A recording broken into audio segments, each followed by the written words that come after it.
میرے دوستو یاد رکھنا، تگڑا اور مضبوط جوان پتہ کون ہوتا ہے؟ جس کی نظریں پوری طرح اس کے کنٹرول میں ہوں۔ یہ علامت جوانی ہے۔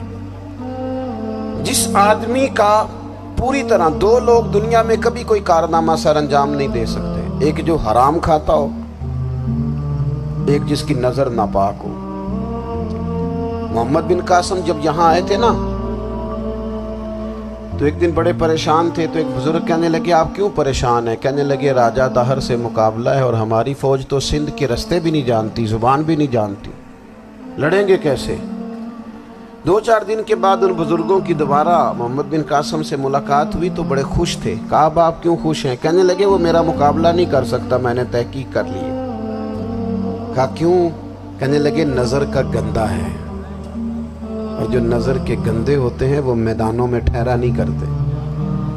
میدان کے لیے نکلنے کے لیے پاک جوانی کی ضرورت ہوتی ہے، تطہیر مزاج ہونا ضروری ہوتا ہے، پاکیزہ افکار اور سچی اور سچی ستھری سوچوں کا ہونا ضروری ہوتا ہے۔ اس لیے فرمایا کہ میرا مقابلہ نہیں کر سکتا۔ حضرت عبداللہ ابن حذافہ کمرے میں تھے تو وزیر کی بیٹی اندر سجی سنوری پہنچ گئی۔ جیسے ہی آپ نے اس کفر کی چال کو دیکھا تو تیمم کر کے نفل شروع کیے۔ وہ ساری رات بیٹھی رہی، رب کا بندہ ساری رات عبادت کرتا رہا۔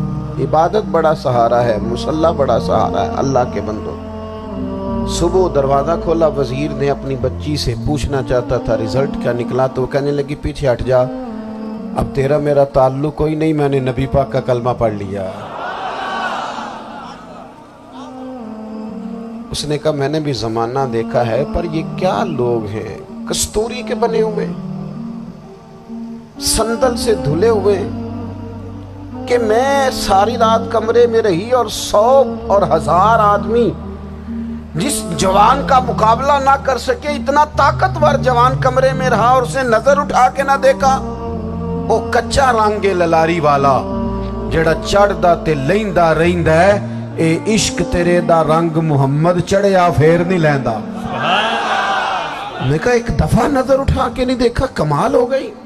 اتنے بڑے لوگ، اتنی بڑی سعادت مندی، فیروز بختی، معاملہ فہمی حد ہو گئی۔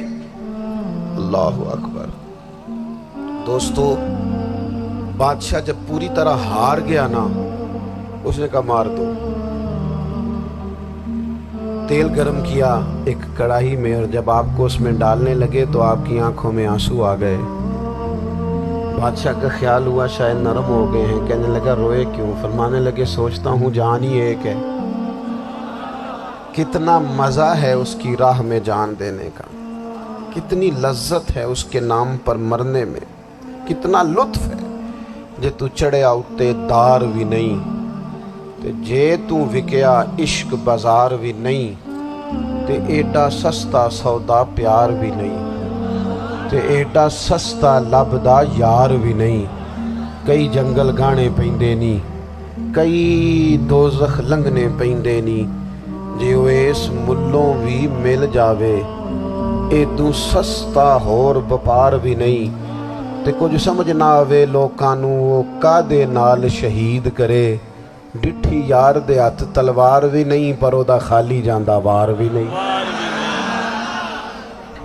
کہنے لگے ایک جان ہے نا، تو دل کرتا ہے ہزاروں ہوتی تو ایک ایک کر کے محبوب کے نام پہ قربان کرتا، جب میرے پاس ہے ہی ایک، کروں کیا؟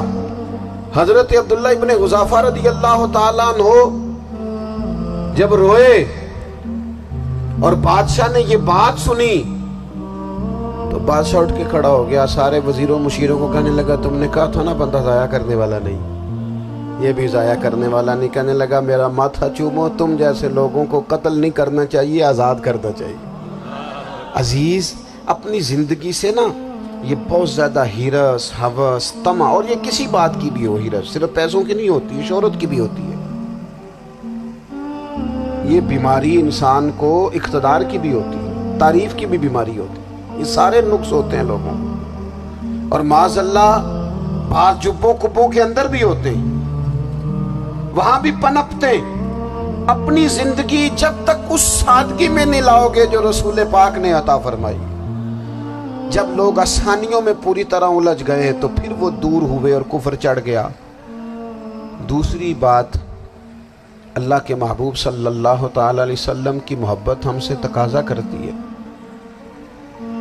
کہ ہم اس مشن کے لیے کام کریں جس مشن کے لیے رسول پاک نے کام فرمایا ہے۔ ہم سارے کام بڑی مضبوطی سے، سوچ سمجھ کے، تدبر سے، حکمت سے، تقاضوں کو مد نظر رکھتے ہوئے کرتے ہیں سارے کام۔ دین کے کام میں ہمارا مزاج نہیں ہوتا، او ہو جائے گا جی، آپ بسم اللہ پڑھیں جی، شروع کریں جی۔ آپ تقاضوں کو سمجھیں، چیزوں کو دبائیں نہیں، چیزوں پر غور کریں۔ کسی کے ذہن کی سطح پر سوال ابھرتا ہے، اس کا تسلی بخش جواب دیں۔ اپنی زندگی میں دین کے کام کے لیے اپنے آپ کو وقف کریں، اور دین کے کام کے بہت سارے پہلو ہیں۔ ہزاروں لوگوں کو قرآن پاک ٹھیک پڑھنا نہیں آتا، ہزارہا لوگ ہیں جو قرآن مجید کے مطالب سے آگاہ نہیں ہیں، دین کی بنیادی ضروریات سے لوگ نابلد ہیں۔ میں آپ کو کس طرح یہ بات سمجھاؤں کہ ہزاروں کی تعداد میں طلاقیں اس لیے ہوتی ہیں کہ مردوں کو طلاق کے مسئلے نہیں آتے، انہیں پتہ نہیں ہے کہ مجھے حقوق زوجین کے معاملے میں کیسے چلنا۔ ڈھیر سارے گھروں میں تباہی اس لیے ہے کہ تربیت اولاد کا دینی منہج ہمیں نہیں پتا۔ اپنا حصہ ملائیں دین کے کام میں۔ ایک آدمی کو اگر تو نمازی کرنے میں کامیاب ہو گیا، تیری زندگی بدل گئی۔ وہ دین بیزار لوگ جو ہمارے بیچ بیٹھ کے ہماری نوجوان نسل کو پگڑی اور داڑھی کا نام لے کے بنیادی طور پر دین سے دور کرتے ہیں، ایسے نوجوانوں کو دین کا پیغام محبت دے کر دین کے قریب کرنا ہماری ڈیوٹیوں کا حصہ ہے۔ ہمیں ذمہ داری کا احساس کرنا پڑے گا، ہمیں یہ خاص قدم اٹھانا پڑے گا، توجہ دینی پڑے گی۔ مساجد، مدارس، میں آپ سے عرض کروں، اتنی ڈٹ کے مخالفت ہوتی ہے نا مدرسوں کی، اتنی ڈٹ کے۔ میں ادارہ چلاتا ہوں، اس کے چلانے میں جو مشکلات ہیں وہ تو ہم بتا نہیں سکتے آپ کو، اس لیے کہ میری قوم، میرا اس قوم سے تعلق ہے جو نعت خواں امیر کرنا چاہتی ہے، مدرسے نہیں، نقیب خطیب پیدا کرنا چاہتی ہے، شعر و شاعری کی زندگی کو پروان چڑھانا چاہتی ہے۔ فقط ہمارا ان لوگوں سے تعلق ہے جو لاکھوں کروڑوں روپیہ محافل پہ لگائیں گے، اور قاری صاحب بیچارے اگر مسجد کا کوئی ہونے والا کام کسی وقت بتا دیں گے تو وہ بڑی مشکل آ جائے گی ان کے لیے۔ یہ کیسے ہو سکتا ہے، آپ نے یہ ڈیوٹی بتا دی۔ مدارس اور جتنا اہم رول دین کو پھیلانے میں مدارس اسلامیہ کا ہے، اتنی زبردست، لوگوں کا خیال ہوتا ہے میری طرح کے لوگ شاید کام کرتے ہیں، ڈیوٹی کرتے ہیں۔ یہ 10-15 لوگ آپ کو نظر آتے ہیں جو آپ کو کہیں میڈیا پر یا ادھر ادھر ڈیوٹی کرتے، مخلص لوگ اپنی جگہ پہ وہ بھی بڑا ہی کام کر رہے ہیں، جو میڈیا پہ آ کے بھی اخلاص سے اور درد دل سے کو دین کی، ان کی بھی کسی بات کی حوصلہ شکنی نہیں۔ لیکن ہزارہا اساتذہ جو مدارس میں بیٹھ کے پڑھاتے ہیں، انہوں نے وہ سارے لوگ تیار، آپ سمجھ نہیں سکتے کتنا بڑا کام۔ حفظ کا استاد جو ہوتا ہے نا، اس کی ڈیوٹی 24 گھنٹے ہوتی ہے، فجر سے پہلے، اور اس نے بچوں کو اٹھانا۔ تنخواہ تو ہم انہیں دینا نہیں نہ چاہتے جی، تنخواہ نہیں دے دی انہوں نے، ہمیں مولوی امیر نہ ہو جانا۔ مولوی نو تے سوٹ بھی 27ویں والی رات دے ہے تاکہ کدھر سوان کے عید والے دن پا نہ لوے، کیونکہ 27ویں تو بعد تے درزی پھڑتا ہی کوئی نہیں، کیوں حضرت ایسا ہی ہے نا، اس وقت تو نہیں نہ لیتا۔ تو ہم چاہتے ہیں مولوی ہماری مرضی کے ہماری طرح کا سوٹ نہ پہن لے۔ مدارس کی مضبوطی آپ یہ دیکھ لیں، یہ صلاح الدین ایوبی کا تعلق بھلا کس چیز سے تھا؟